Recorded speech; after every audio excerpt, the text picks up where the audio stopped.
नमस्कार दोस्तों, आज मैं माता सबरी की कहानी लेकर हाजिर हूँ आपके सामने। यह कहानी मैंने यूट्यूब, गूगल और कई रामायण के सीरियल्स में से लेकर अपने शब्दों में लिखी है। इसके माध्यम से किसी की भी कोई भावना को यदि मैंने आहत किया हो तो मैं क्षमा प्रार्थी हूँ। रामायण में भगवान श्री राम के बहुत से भक्तों का वर्णन मिलता है और उन्हीं में से एक थी माता सबरी, जो कि भगवान श्री राम की अनन्य भक्त थी और उनकी यह भक्ति उनके पूर्व जन्म से चली आ रही थी। अब जब उनके पूर्व जन्म के बारे में मैंने जानने की कोशिश करी तो तीन प्रमुख कहानियां मिलती हैं। होने को तो यह तीनों कहानियां अलग अलग हैं, किंतु अंत में तीनों में ही माता सबरी को भगवान वत्सल और भगवान श्री राम की महान भक्त के रूप में दिखाया गया है। पहली कहानी के अनुसार सबरी पूर्व जन्म में एक अप्सरा थी जो देवराज इंद्र के किसी समारोह में उपस्थित थी। उस समारोह में सारे देवता गणों के साथ साथ भगवान श्री हरि विष्णु भी उपस्थित थे। जब उस अप्सरा की दृष्टि भगवान श्री हरि विष्णु पर पड़ी तो वह उनके प्रति अनुरक्त होकर उन्हें अपलक दृष्टि से देखते ही रह गई, क्योंकि वह देवराज इंद्र की अप्सरा थी और उसका यूं भगवान विष्णु के लिए अनुरक्त होना इंद्र को न भाया और क्रोध में आकर देवराज इंद्र ने उस अप्सरा को श्राप दे दिया कि जा, तू मनुष्य योनि में जन्म लेकर अधम जाति की स्त्री हो। तेरा यह रूप रंग तेरे अगले जन्म में नहीं रहेगा। और फिर वह अप्सरा सबर जाति के एक भील कबीले में जन्म लेती है, जिसके पिता का नाम अज था। अज उस भील कबीले के मुखिया थे। उन्होंने अपनी कन्या का नाम शर्मणा रखा, जो कालांतर में सबर जाति की वजह से सबरी कहलाई। शर्मणा की माता का नाम इंदुमती था। आगे बढ़ने से पहले आपको सबरी के पूर्व जन्म की दूसरी प्रचलित कहानी भी सुना ही देता हूँ। इस कहानी के अनुसार सबरी अपने पूर्व जन्म में एक रानी थी जिसका नाम था परमहिष्यी रानी। एक बार परमहिष्यी रानी और राजा दोनों किसी धार्मिक कार्यक्रम में पहुंचे, जहां पर कई सारे ऋषि मुनि एक हवन कुंड के चारों तरफ बैठकर हवन कर रहे थे और मंत्रों का उच्चारण कर रहे थे। कहते हैं कि जब परमहिष्यी रानी ने वह मंत्रोच्चारण सुना तो उनके मन में भी भगवान की भक्ति जागी और उन्होंने राजा से ऋषियों के साथ बैठकर हवन करने की आज्ञा मांगी। तब राजा ने यह कहते हुए उन्हें मना कर दिया कि आप रानी हैं, इस तरह आपको शोभा नहीं देता कि आप इन ऋषियों के बीच जाकर हवन करें। तब रानी का मन इस संसार से उचट गया और वह अपने कक्ष में जाकर जी भरकर रोई। और जब रात्रि हुई तो परमहिष्यी रानी अपने कक्ष से छुपते छुपाते निकली और त्रिवेणी तट पर पहुंच गई, जहां गंगा माँ से याचना करने लगी कि हे माते, अगर मुझे दूसरा जन्म मिले तो मुझे रूपवान और रानी मत बनाना। अब मैं आप में समा जाना चाहती हूँ। इतना कहकर परमहिष्यी रानी ने गंगा मैया के निर्मल जल में जल समाधि ले ली। इसी कारण अगले जन्म में सबरी निम्न जाति में जन्मी और रूपवान भी नहीं थी। अब चलते हैं तीसरी कहानी के तरफ, जिसके अनुसार सबरी अपने पूर्व जन्म में गंधर्व राजा चित्रकवच की इकलौती बेटी थी, जिसका नाम था मालिनी। मालिनी की शादी एक विद्वान वितिहोत्र से करवाई गई। चूंकि वितिहोत्र हर वक्त ब्रह्म चिंतन में लीन रहता था, इसलिए उसकी पत्नी मालिनी को एक शिकारी कलमासा से प्रेम हो गया। जब वितिहोत्र को मालिनी के प्रेम प्रसंग का पता चला तो उन्होंने मालिनी को श्राप दिया कि जैसे तुम शिकारी की प्रेमिका बन गई हो, वैसे ही तुम एक शिकारी भी बन जाओगी। तब मालिनी ने रोते हुए अपने पति से श्राप से मुक्ति का मार्ग जानना चाहा, तो उन्होंने उसे ऋषि मतंग के आश्रम जाने को कहा। तब कुरूप और निम्न जाति और एक शिकारी कन्या के रूप में मालिनी ने प्रवेश किया और अरण्यक वन में ऋषि मतंग के आश्रम पहुंच गई। अब सबरी तीसरी कहानी में तो अपने गुरु मतंग के आश्रम पहुंच चुकी है, किंतु इससे पहले वाली दोनों कहानियों में उसका जन्म भीलराज अज के यहाँ शर्मणा के रूप में हुआ था। शर्मणा बाल्यकाल से ही पशु पक्षियों से अति प्रेम रखती थी और एक शिकारी कुल में जन्म लेने के बावजूद भी उसके हृदय में दया कूट कूट कर भरी थी। और सब जानते हैं कि भक्ति मार्ग की पहली सीढ़ी दया ही है। जब इंसान अपने से निम्न जीवों को प्रेम और वात्सल्य से देखने लगता है, दया भाव को अपने अंदर जगा लेता है, तो फिर उसे भगवान के होने का एहसास भी होने लगता है। अब अपनी बेटी के ऐसे हाव भाव से अज और इंदुमती को भी शक होने लगा, तो उन्होंने किसी बड़ी ज्योतिषी से मुलाकात की। तब उस ज्योतिषी ने संभावना जताई कि यह बच्ची आगे चलकर बहुत बड़ी तपस्विनी बनेगी, हो सके तो इसका विवाह कर दिया जाए। तब अज और इंदुमती ने एक भील कुमार के साथ शर्मणा की शादी तय कर दी। अज ने बहुत सारे जानवरों और पक्षियों को पकड़कर पिंजरे में कैद कर दिया। जब उन जानवरों पक्षियों को शर्मणा ने देखा तो उसने इंदुमती से उन्हें कैद करने का कारण पूछा। तब इंदुमती ने बताया कि तुम्हारे विवाह में आने वाले मेहमानों और हमारे कबीले के लोगों को उनकी दावत दी जाएगी। तब शर्मणा का दिल उन निर्बल असहाय जीवों के लिए दुख से भर उठा और उसने उनके जीवन को बचाने का उपाय सोचा। उसने सोचा, यदि मैं ही मेरे माता पिता को नहीं मिलूंगी तो किसका विवाह होगा और कैसी दावत होगी।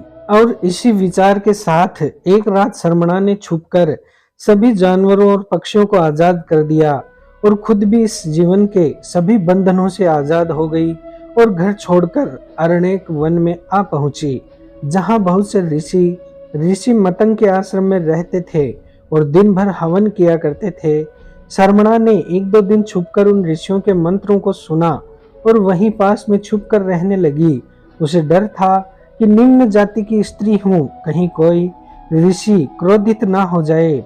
अब वह सुबह ब्रह्म मुहूर्त में आश्रम जाती और आश्रम में झाड़ू लगाती, हवन कुंड के पास लकड़ियां पुष्प रख आती।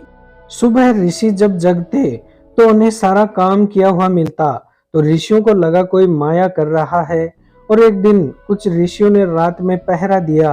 पहरे से अनजान शर्मणा सुबह आश्रम पहुंची और ऋषियों ने शर्मणा को पकड़ लिया और ऋषि मतंग के समक्ष पेश किया। तब ऋषि मतंग ने शर्मणा को देखते ही सबरी कहकर संबोधित किया और अपनी शिष्या के रूप में स्वीकार कर लिया और सबरी को अपने आश्रम के निकट ही कुटिया बनाकर रहने की आज्ञा दी। निम्न जाति की होने के कारण कुछ ऋषियों ने मतंग ऋषि का विरोध भी किया, लेकिन उन्होंने किसी की एक न सुनी और सबरी को अपनी बेटी का दर्जा दे दिया। अब सब ऋषि ना चाहते हुए भी सबरी को आश्रम के पास कुटिया बनाकर रहने से रोक नहीं पाए।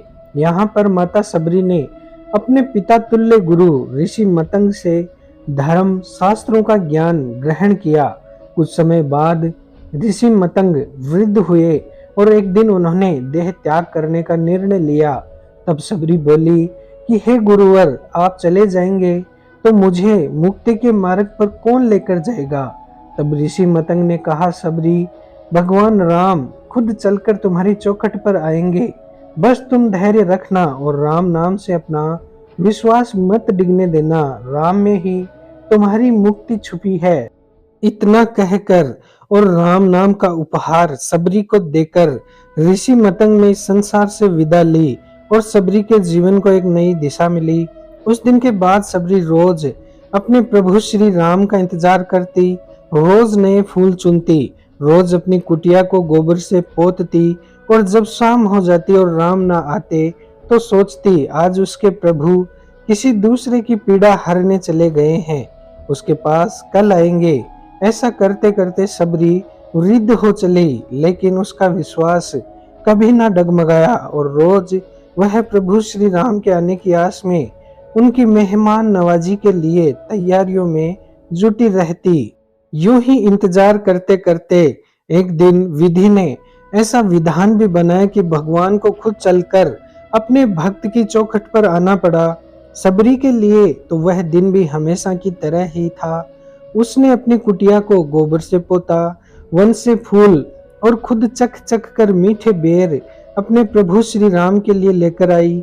जब श्री राम और लक्ष्मण माता सीता के रावण हरण के बाद उन्हें वन वन खोज रहे थे, तो एक दिन वे माता सबरी की कुटिया पर पहुंचे।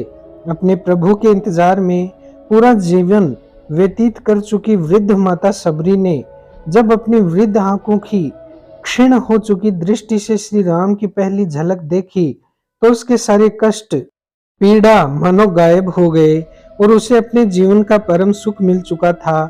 आज अपने आराध्य को पाकर सबरी धन्य हो चुकी थी। उसने श्री राम और लक्ष्मण को अपनी कुटिया में आसन दिया और जलपान करवाया। फिर अपने हाथों से अपने प्रभु को अपना जूठा एक एक बेर खिलाया। प्रभु ने भी अपने भक्त की जूठन में उसके छुपे प्रेम को देखा और बड़े ही प्रेम और स्नेह से उन बेर का सेवन किया। कुछ देर बाद प्रभु श्री राम ने माता जानकी के बारे में सबरी से पूछा, तो सबरी मंद मंद मुस्कुराई और बोली, हे प्रभु, जिस काम के लिए मैं आज तक जीवित थी, अब उसे करने का वक्त आ गया है। और बोली कि जब आप दक्षिण की ओर थोड़ी दूर जाएंगे तो वहां पंपा नामक सुंदर जलधारा आएगी। आप पंपा जलधारा को पार करके जब थोड़ा आगे बढ़ेंगे तो आप ऋषिमुख पर्वत पर पहुंच जाएंगे, जहां वानर राज सुग्रीव अपने दल बल सहित आपसे मिलेंगे। कालांतर में वह आपके परम सखा बनेंगे और माता जानकी को ढूंढने में वह आपका आगे का मार्ग प्रशस्त करेंगे। इतना कहकर माता सबरी कुछ क्षणों के लिए शांत हो गई, फिर मुस्कुराई, अपने प्रभु श्री राम को जी भरकर निहारा, मानो वह अपने आराध्य की इस छवि को सदा सदा के लिए अपने हृदय में बसा लेना चाहती थी। कुछ क्षणों के बाद माता सबरी ने अपने दोनों हाथों से प्रभु श्री राम को प्रणाम किया और एक सुंदर मुस्कान के साथ उनसे इस मनुष्य योनि से मुक्ति की इच्छा रखी और अपने प्राणों का त्याग कर दिया। फिर श्री राम ने अपनी परम भक्त माता सबरी का अंतिम संस्कार स्वयं अपने हाथों से किया और इस संसार को जाति पाति, धर्म, शारीरिक सुंदरता, ऊंच नीच, सबसे ऊपर जीव और आत्मा का स्थान होता है का पाठ पढ़ाकर अपनी प्रिय पत्नी जानकी की खोज के लिए आगे बढ़ गए। दोस्तों, कितनी मार्मिक और सार्थक कहानी है माता सबरी की, जिसमें स्वयं प्रभु श्री राम ने इस संसार को बताया है कि कोई भी मनुष्य जब जन्म लेता है तो वह ना ही नीच या निम्न जाति का होता है, ना ही उच्च जाति का होता है, ना ही उसका कोई धर्म होता है, ना कोई कुल होता है। यह सब तो उसे जन्म के बाद इस संसार से मिलते हैं।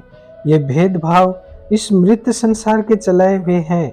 प्रभु के मन में तो उसका बनाया हर एक जीव, हर प्राणी समान स्थान रखते हैं। ना ही प्रभु ने अपनी भक्ति की कोई विधि बताई है कि इस विधि से यदि मेरी भक्ति करोगे तो ही आप मुझे पा सकोगे, या किसी निम्न जाति में जन्म ले लेने से आप अब प्रभु के अंग नहीं रहे। प्रभु ने तो साफ साफ किसी निम्न कुल और जाति में जन्मे अपने परम भक्त की जूठन को भी बड़े ही स्नेह से ग्रहण किया है। तो इन जात पात, धर्म, कुल की बेड़ियां जो इस संसार ने हमारे पैरों में डाल रखी हैं, उनसे खुद को ऊपर उठाओ और अपने मन में हर जीव, हर प्राणी के लिए समान स्थान और प्रेम को जागृत करो। जिस दिन आप ऐसे बन गए, जरूर आपके प्रभु आपकी चौखट पर स्वयं आकर आपका उद्धार करेंगे। और यदि मन में इतना भेदभाव और अपने से निम्न कुल के प्राणियों और निर्बल जीवों के लिए कोई सम्मान और अपनापन नहीं है, तो चाहे कितना भी विधि विधान से पूजा पाठ कर लें, कितना ही चंदन से स्नान कर लें, आप प्रभु के पास आने की बजाय उनसे दूर ही जाएंगे। दोस्तों, ये थी माता सबरी की कहानी। कहानी कैसी लगी अपने विचार कमेंट्स करें, कहानी को लाइक शेयर करें और चैनल को सब्सक्राइब करना ना भूलें। जय हिंद, वंदे मातरम।